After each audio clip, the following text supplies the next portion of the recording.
IST Health Tip of the Day. Hi, I'm Roberto Park with Innovative Sports Training. Plant-based eating. You see a lot of that today. Is it a trend or a fad? Let's kind of talk about this, shall we? I've been around for a long time, for more than 60 years. I've seen a lot of things come down the pike. Oat bran diet, high carb diet, low carb diet, paleo, keto. Keto's still pretty popular. I'm not really putting any of those down necessarily. But let's peel away the layers and take a close look at how the body functions, because that is what I base my philosophy on, my practice on, and how I evaluate people professionally from a nutritional and physical perspective.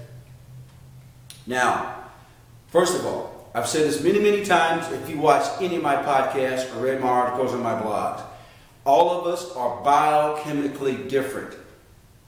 Our skin, our hair, everything. Now, we all have heart, lungs, brains, legs, arms. It's how we use them that's different from person to person. It's how our body communicates all those different parts. That's different from person to person. So we are different biochemically. Now, years ago, I became certified in a course called metabolic training. Metabolic type is this. It consists of how your immune system works, biochemically, individuality. How your nervous system works. Genetics plays a part of it, yes. Your muscle type, your bone type, your blood type. Those are all factors. The pH level in your system. In other words, how acidic are you in your blood, in your saliva, in your organs. Those all play a part in your metabolic type, and that varies from person to person. Another factor are your socioeconomic areas.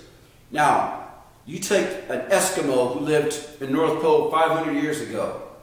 What kind of plant-based eating did they do? The answer is zero, none, because you cannot eat plants in the North Pole. It's too darn cold. Whereas you take someone who lives in South America along the equator, Africa, they probably consume more plants. Why? Because it's warm and you can grow vegetations. So therefore, they have more of a plant-based eating, along with probably eating some meat and animals, yes. But let's talk about this even deeper. Some say that plants are better than eating animal-based. I don't necessarily agree with that.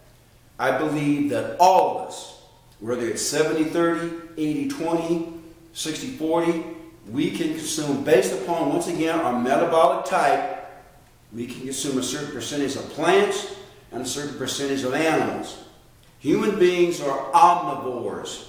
We are not herbivores, and we are not carnivores. So on the flip side of everything, I don't believe that all of us should consume just all meat either. We're not carnivores. We have canines for a reason. God gave us canines to rip and to tear. Now, that might offend some of you people out there that love animals. I'm sorry, but that's just the way it is. We are meant to be omnivores.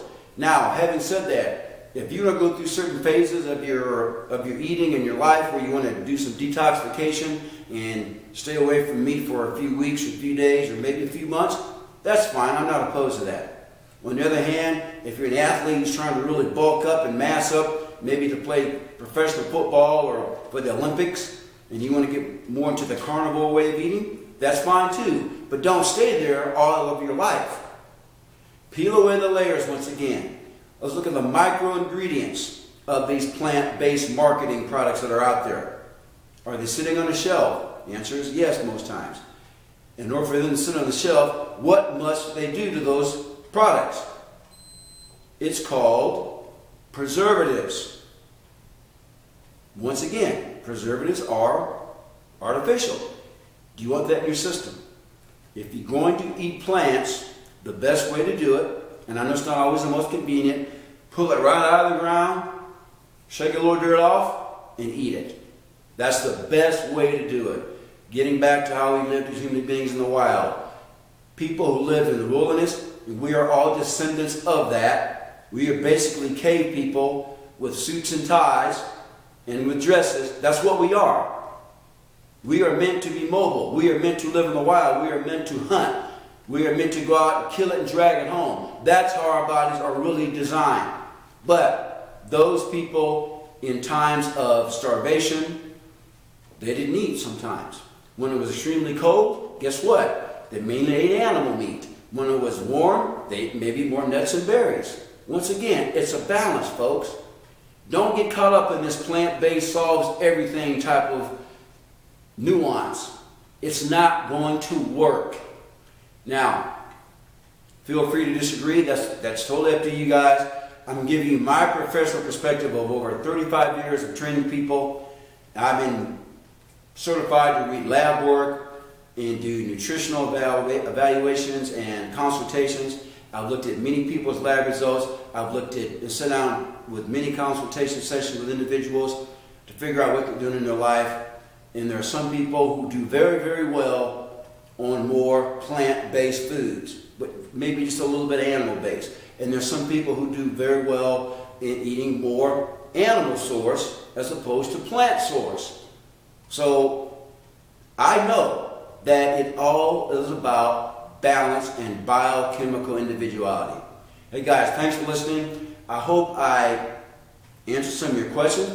Feel free to call me. I'll talk to you. I'll counsel with you. I won't argue with you because these type of things are not worth getting into arguments over. But call me and we can talk about it. If you need any help with anything in your lifestyle regarding training, regarding exercise, regarding nutrition, give me a call, 816-405-7703. Email us rwpsports@yahoo.com. God bless. Take care, guys. This has been another IST Health Tip of the Day.